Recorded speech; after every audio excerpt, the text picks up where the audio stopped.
el Señor Jesús. Vean ustedes, si gustan ir conmigo a Marcos 3:31. Marcos 3:31. Porque aquí podemos ver cómo estos hombres de Dios se presentaban en sus cartas como siervos del Señor Jesús. No lo que pudieron haber sido antes del Señor Jesús, amigos del Señor Jesús, familiares del Señor Jesús, sino sabían que el Señor Jesús era el Señor y a Él le debían obediencia. Y en Marcos 3:31 nos dice: vienen después sus hermanos y su madre, y quejándose afuera enviaron a llamarle. Y la gente que estaba sentada alrededor de él le dijo: tu madre y tus hermanos están afuera y te buscan. Esto es que estaban buscando al Señor Jesús. Él está adentro ministrándole a las personas. Sus familiares vienen a buscar a Jesús, y esto es lo que les responde Jesús de sus familiares. Él les respondió diciendo: ¿quién es mi madre y mis hermanos? Y mirando a los que estaban sentados alrededor de él, dijo: he aquí mi madre y mis hermanos, porque todo aquel que hace la voluntad de Dios, ese es mi hermano y mi hermana y mi madre. O sea, tenemos una relación al hecho de que hacemos la voluntad de Dios. Jesús vino a hacer la voluntad del Padre, y ahora nos toca a nosotros hacer la voluntad de Dios. Y así nos alineamos y nos juntamos junto con todos los seguidores del Señor Jesús, incluyéndose Judas como siervo del Señor Jesús. Ahora, hacer la voluntad de Dios es guardar la voluntad de Dios. Veamos en Lucas 11:27.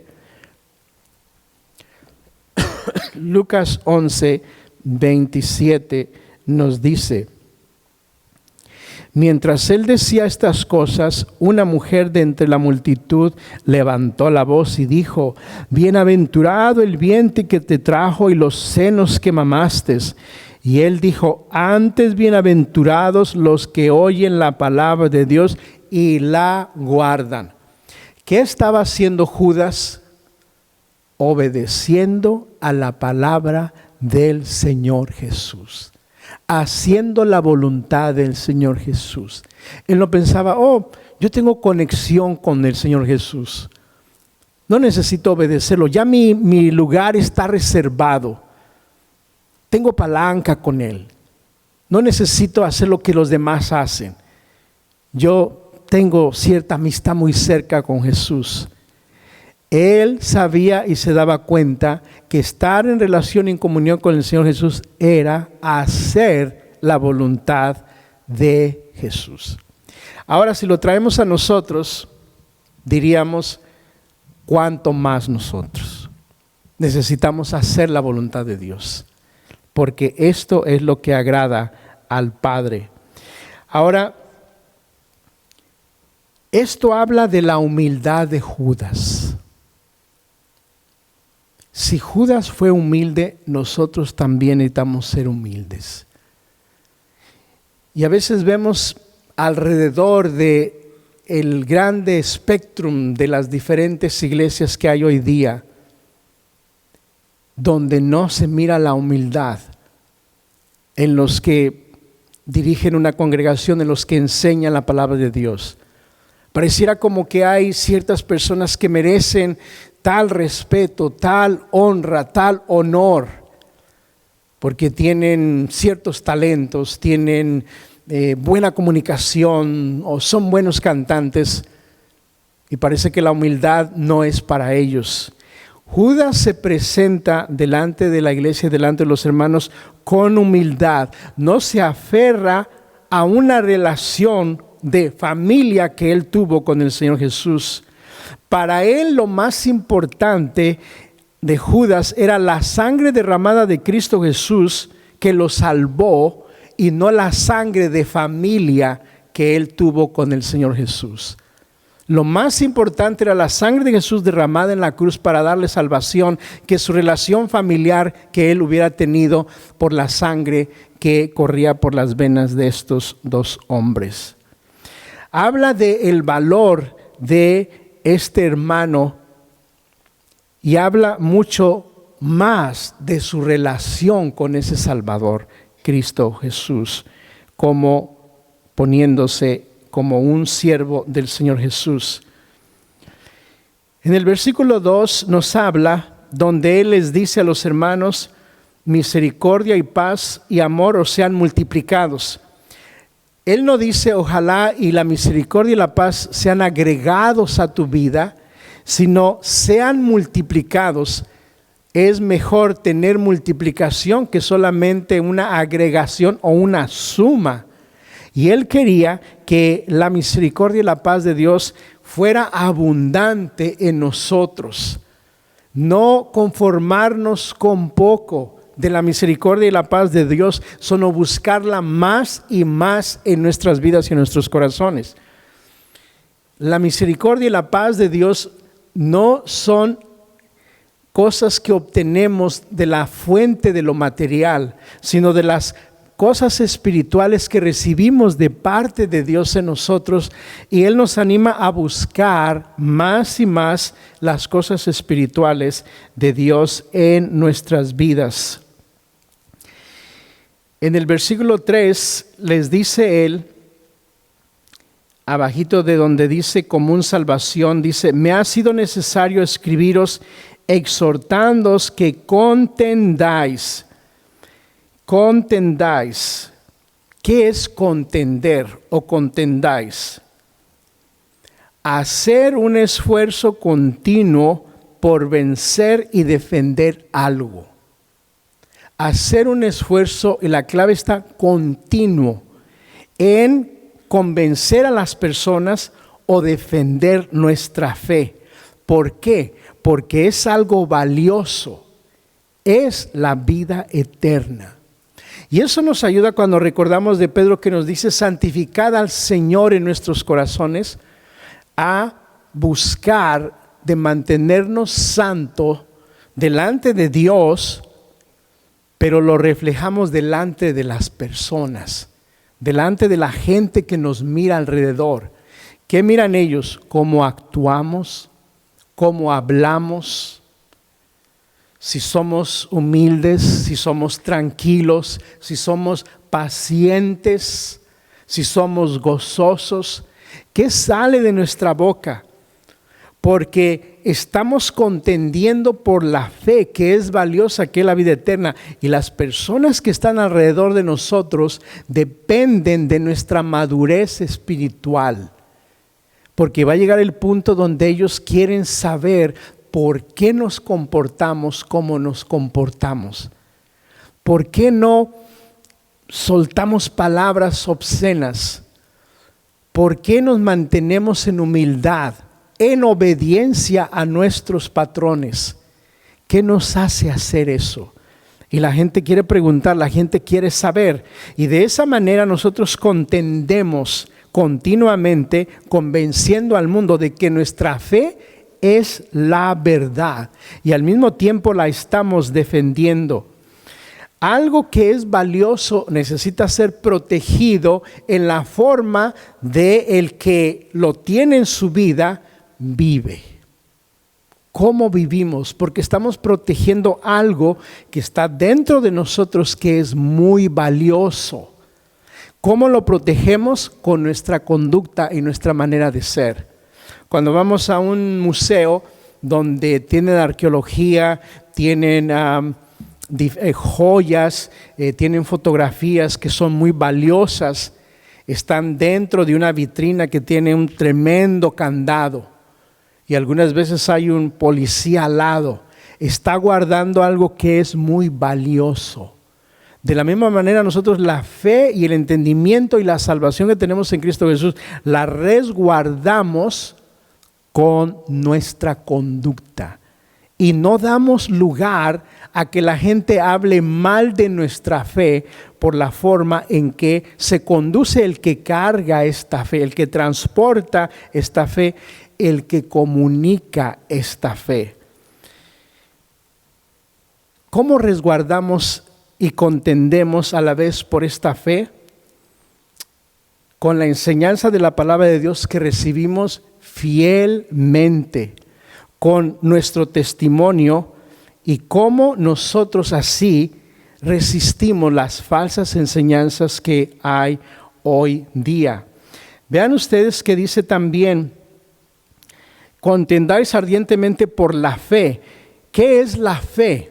Las verdades esenciales del Evangelio que los verdaderos cristianos tenemos en común. Las verdades esenciales del Evangelio. Les leo en Hechos 6:7, dice: y crecía la palabra del Señor y el número de los discípulos se multiplicaba grandemente en Jerusalén.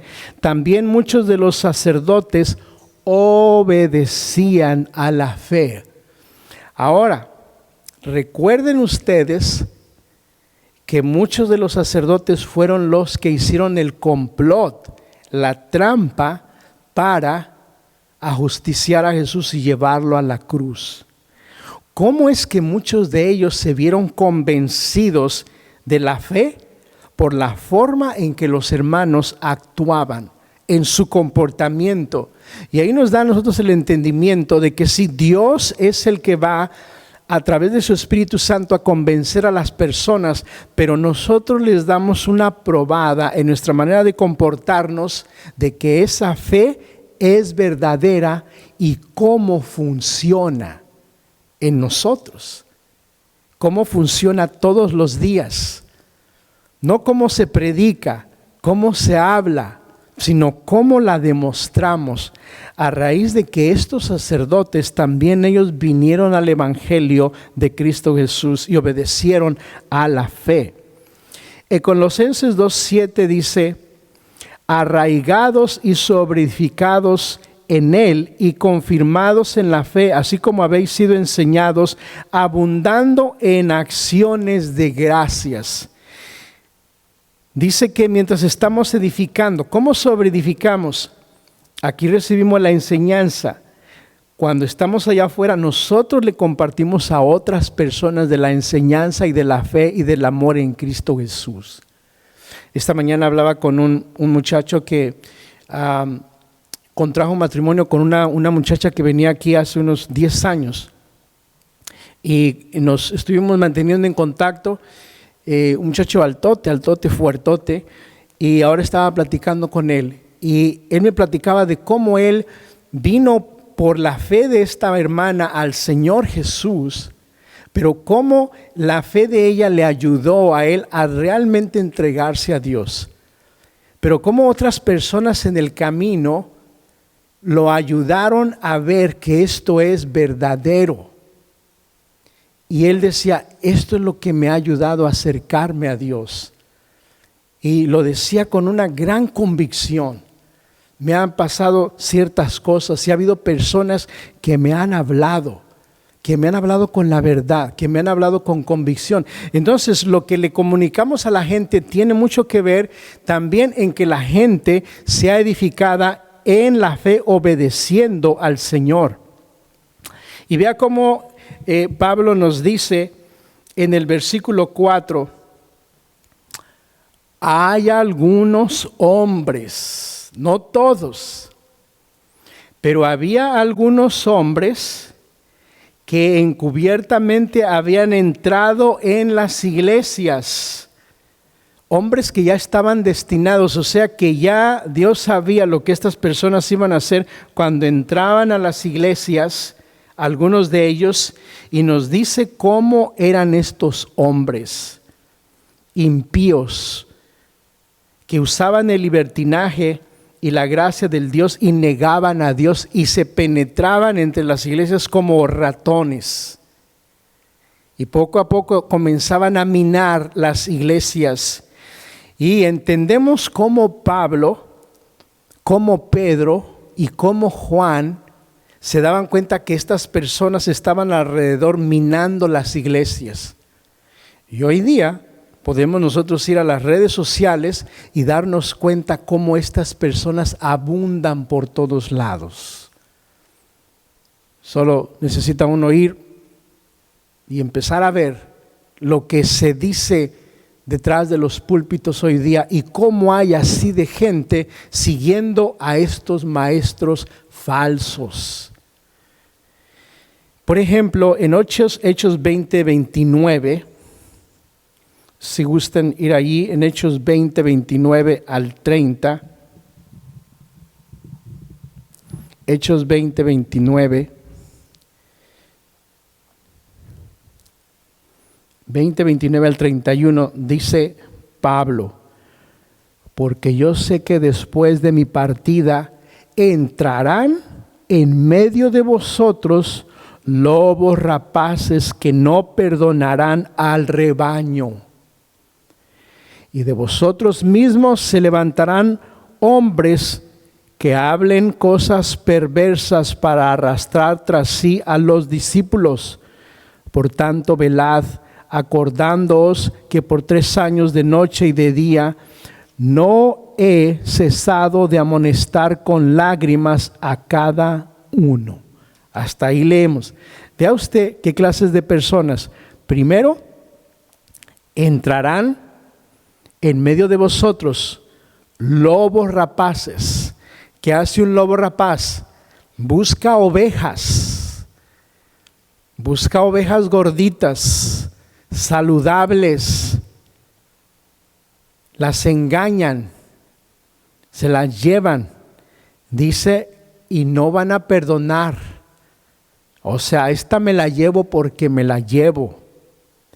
Y luego dice, no solamente que van a entrar, va a venir el ataque de afuera, adentro de las iglesias, sino dice, de algunos de ustedes, de entre vosotros van a salir algunos que se levantarán hablando cosas perversas para arrastrar a los discípulos.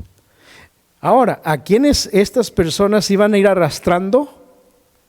Ya no a las ovejas, sino a los que fueron un día seguidores del Señor Jesús. O sea, un discípulo es un estudiante, alguien que ya ha obtenido conocimiento, ya tiene más avanzada su teología, su doctrina, pues aún a estos hombres se los llevaron arrastrados. Y para la otra semana vamos a ver 2 cosas en común que hacía que estos hombres convencieran y arrastraran a las ovejas y arrastraran aún a los discípulos. Y otra vez, eso hoy día lo vemos muy común alrededor de los diferentes iglesias y lugares donde supuestamente se predica la palabra de Dios. Y esto les dice Pablo. Él tenía a esta iglesia de Éfeso, a quien él le habla, una iglesia muy cercana al corazón de él, porque él había estado mucho tiempo con ellos. Pero les advierte de lo que posiblemente había de infiltrarse en la iglesia. Y mire que hoy, como tenemos tantas bocinas en medios de comunicación, no bocinas hablando de lo que tenemos aquí, sino allá afuera, hay tantos medios de comunicación, como uno llega a un punto donde ¿dónde está fulano? ¿Dónde está sutano? O uno los encuentra después y hablan cosas raras, dicen cosas raras de la salvación. Yo he oído de personas que yo a veces, que ya no están en la comunión aquí, no quiere decir que todo el mundo tiene que estar en esta comunión, hay diferentes iglesias, pero cuando hablo de las cosas que ahora hacen, yo digo, wow, estuvieron aquí en la iglesia 10 años, oyendo la palabra de Dios continuamente. ¿Qué te hizo cambiar en tu manera de pensar de la doctrina y de la sana fe de la palabra de Dios? ¿Qué te hizo pensar eso? Y Pablo les advierte, no solamente Pablo, sino también Pedro. En 2 de Pedro 2:1 al 3, 2 de Pedro 2:1 al 3, también Pedro tiene algo que decir acerca de esto.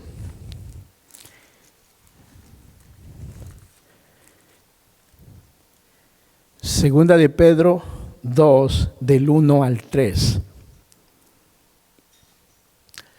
Pero hubo también falsos profetas entre el pueblo, como habrá entre vosotros falsos maestros, que introducirán encubiertamente herejías destructoras, y aún negarán al Señor que los rescató, atrayendo sobre sí mismos destrucción repentina.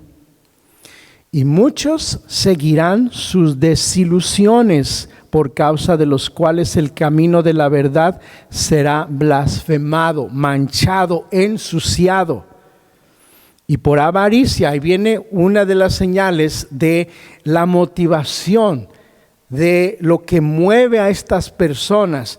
La avaricia harán mercadería de vosotros con palabras fingidas, sobre los tales ya de largo tiempo la condenación no se tarda y su perdición no se duerme.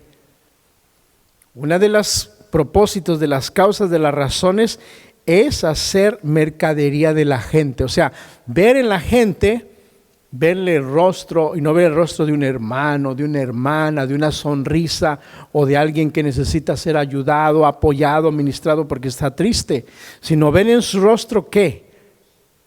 El signo de pesos, de dólares, de la moneda más valiosa que haya. A ¿cómo le saco dinero? Nosotros en la casa tenemos algunos negocios, no han dado mucho fruto todavía, pero ahí van. Por lo menos sale para comer. Pero algo que siempre yo le expreso a mi esposa: si en algún punto tú vas a perder, sobre todo con alguno de los hermanos, es mejor que pierdas con los hermanos y no abusemos de los hermanos. Que no vean como que somos personas que queremos sacarles el dinero, sino que ellos sean los beneficiados. Porque hoy día hay tantos programas y tantas cosas que se filtran dentro de las iglesias. Pues como es hermano, como es hermana, pues debo de apoyarlo, debo de ayudarlo, debo de ayudarla. No necesariamente. Al menos que estemos convencidos de que lo que están haciendo es para la obra de Dios, para la gloria de Dios. Yo aprecio mucho cuando he conocido diversos ministerios que hacen esto. Cuando estos ministerios le mandan a uno una tarjeta y le dicen a uno dónde se usó, cuánto se usó ese dinero. Y he sido tesorero también de diferentes ministerios, y cuando me preguntan cómo deben hacer eso, yo les ayudo y les enseño cómo las cuentas deben de estar claras, para que no caigamos en ese terreno donde se hace mercadería de la gente. Porque la gente viene confiada, viene necesitada, y a veces son las personas más fáciles que sueltan el dinero. Hay hoy día, si había en aquel tiempo, hoy hay más de estas personas que se dedican a sacarle el dinero a los hermanos y las hermanas de la congregación. Entonces, vemos hasta este versículo 3. Y para la próxima semana seguimos un poco más adelante. También vamos a ver falsos maestros que nos indica Juan, de una de las cartas que ya hemos leído anteriormente, y cómo estos hermanos en sus diferentes posiciones alrededor del Mediterráneo y de las iglesias de Asia Menor se daban cuenta que estos lobos rapaces se estaban levantando para comerse a las ovejas, y estaban advirtiéndoles de cómo defender la fe. Padre, te damos gracias por tus bendiciones, por tu palabra que nos enseña, nos da sabiduría, nos da entendimiento y nos alerta para que no caigamos en la trampa del enemigo y de aquellos que minan las iglesias para sacarles, Señor, lo que muchos de ellos no tienen, sobre todo arrastrarles en su fe y quitarles la sana doctrina que en donde ellos han nacido y que se les has dado.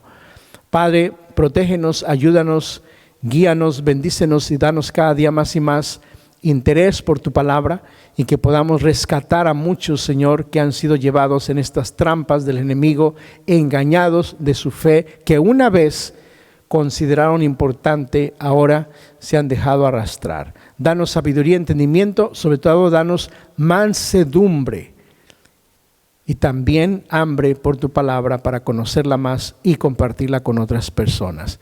Te damos gracias. Sabemos, Señor, que al final del día tú nos proteges, tú nos guías, tú nos ayudas y solamente somos parte de lo que tú estás haciendo alrededor de la iglesia. Te damos a ti la honra y la gloria en el nombre de Cristo Jesús. Amén.